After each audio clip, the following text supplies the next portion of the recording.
This Torah class is brought to you by TorahAnytime.com. Okay, good afternoon, everyone. Shalom Aleichem, Bruchim Habayim. We have a lot to do today. Be'ezras Hashem. Let's see if we could get through all the material. We're going to begin with Davar Yafeh B'Itay. If anybody wants to be mishtatef in upcoming Sfarim on Lag BaOmer in English, which is nearing completion. I have a list over here of so far 14 and a half out of 18 chapters. The rest of it has to be given in next week, so we're almost there. Sefer of Chinuch Habanu is being edited for publication if anybody wants to be mishtatef. Davar Yafeh B'Itay, Parshas Shemini. Well, you know, Parsha Shemini is usually read right after Pesach. It's almost always the Parsha we read right after Pesach. But in a year like this year, with Hashana Muberes, we're reading it the week of Rosh Chodesh Nisan. Isn't that unbelievable? I mean, this is like a Torah earthquake. That the week of Rosh Chodesh Nisan, we read Vayehi Bayom Hashmini. What does Rashi say? Vayehi Bayom Hashmini. Rashi says Rosh Chodesh Nisan, Pukam HaMishkan, Boy B'Yom V'Natal Eser HaToros. So the parsha begins Vayehi Bayom Hashmini. What day? Rosh Chodesh Nisan. You're telling me that that's coincidental? We read Vayehi Bayom Hashmini days before Rosh Chodesh Nisan. This is what we're talking about. Vayehi Bayom Hashmini. Now, like we mentioned in most years, Shemini is immediately after Pesach. It's very interesting. The Machon Maggid Harakiah writes, it's brought in the Hagoyz Chasam Sofer Sim Tav Chav Tes, that the last 7 days of Pesach, of Nisan, right, Pesach goes from Tezvav, Tezayin, Yud Zayin, Yud Ches, Yud Tes, Chav, Chav Aleph, Chav Beis in Chutz Haaretz. Tosfos says, the Machon Maggid Harakiah brings, it's brought in the Hagoyz Chasam Sofer that the 7 final days of Nisan are designated for the inauguration of the third Beis HaMikdash. Because the Beis HaMikdash will be built on Pesach, but we won't be able to inaugurate it on Yom Tif, because we can't mix one simcha with another. Ein ma'arvin simcha b'simcha. Therefore, the simcha of the inauguration of the Beis HaMikdash will be fulfilled in the 7 days after Pesach. So this is Merumaz in the beginning of this week's Parsha. Vayehi Bayom Hashmini, the 8th day. The 8th day is also a remez to the day after Pesach. After the 7 days of Pesach, normally we read Parsha Shemini. And on the 8th day, then we read about the Chanukah of the Mishkan, which is a remez to the Chanukah of the third Beis HaMikdash, She'yibana b'mher v'yameinu. So it's really, whether Shemini is an Iber like this year, so it's a remez to Rosh Chodesh Nisan, or in most years, Vayehi Bayom Hashmini is a remez that after the 7 days of Pesach, so the 8th day is, so to speak, the day after is when we start to inaugurate the third Beis HaMikdash. Now, at the end of the Parsha, we have Al Tishaktsu es nafshoy seichem mechal hasheretz hashoretz v'loy titamu bahem v'nitmeisem bam. My friend Reb Yisrael Eliezer Levi gave me a suggestion based on which this is founded. You know, the Gemara in Yuma darshans the pasuk v'nitmeisem bam.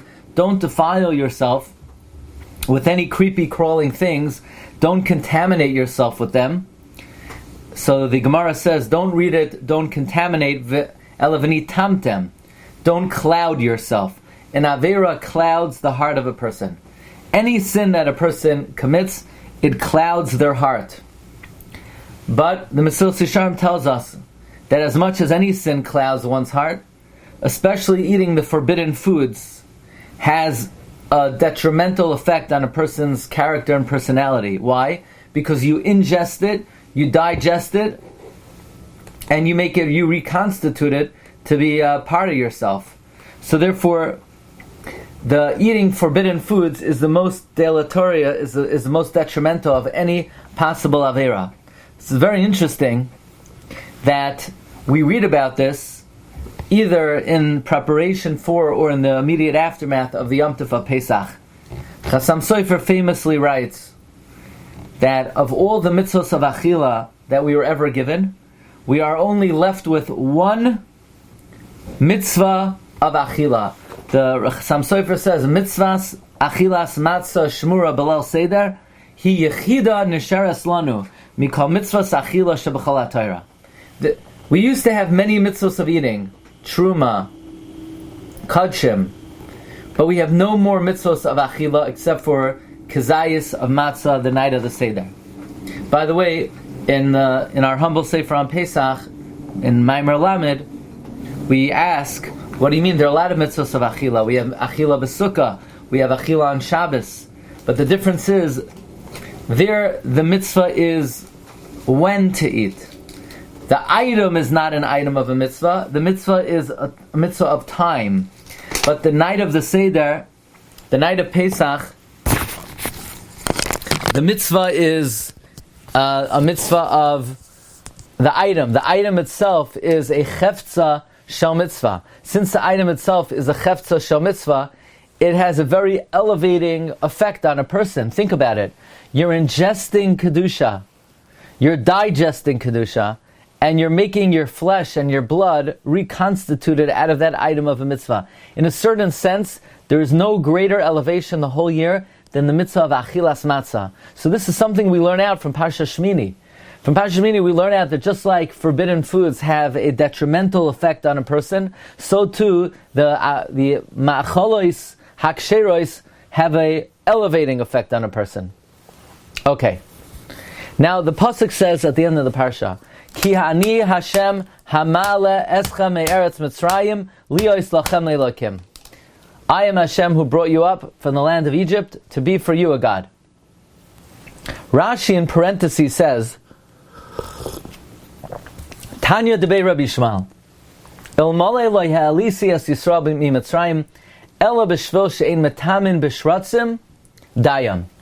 If God would have only taken us out of Egypt so that we don't eat snails and grasshoppers and worms, it would have been enough. That's enough of a reason. So from here we learn that there's a special connection between the forbidden foods and leaving Egypt. That not eating the forbidden foods alone was enough of a reason, to leave Egypt.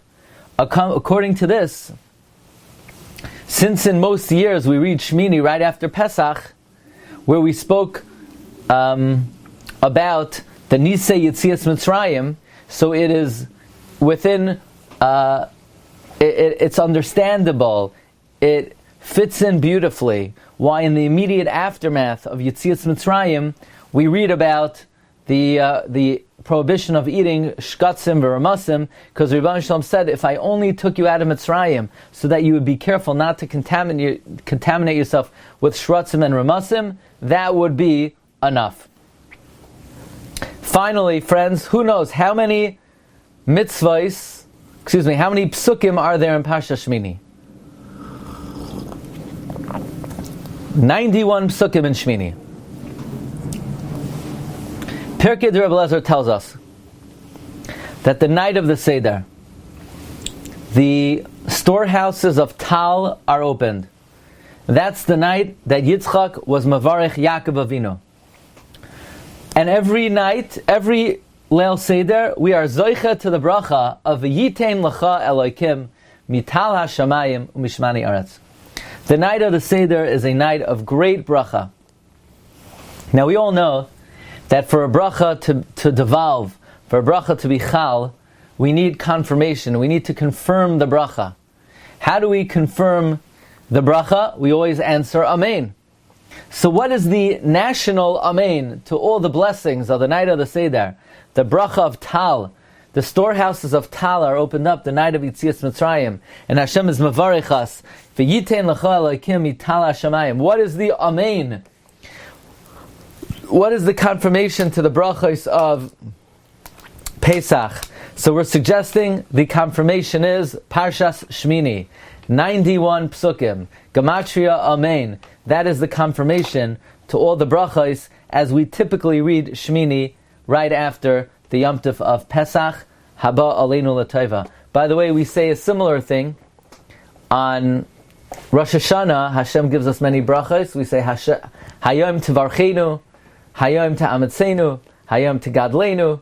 So what's the Amen? What is the Amen to the brachos of Rosh Hashanah? We like to suggest the Amen is the Sukkah. By eating in the Sukkah is also Gematria 91. That is the Amen, that is the confirmation to the brachos of the Yom Naram. Okay? That is offering number 1. Okay. You've just experienced another Torah class brought to you by TorahAnytime.com.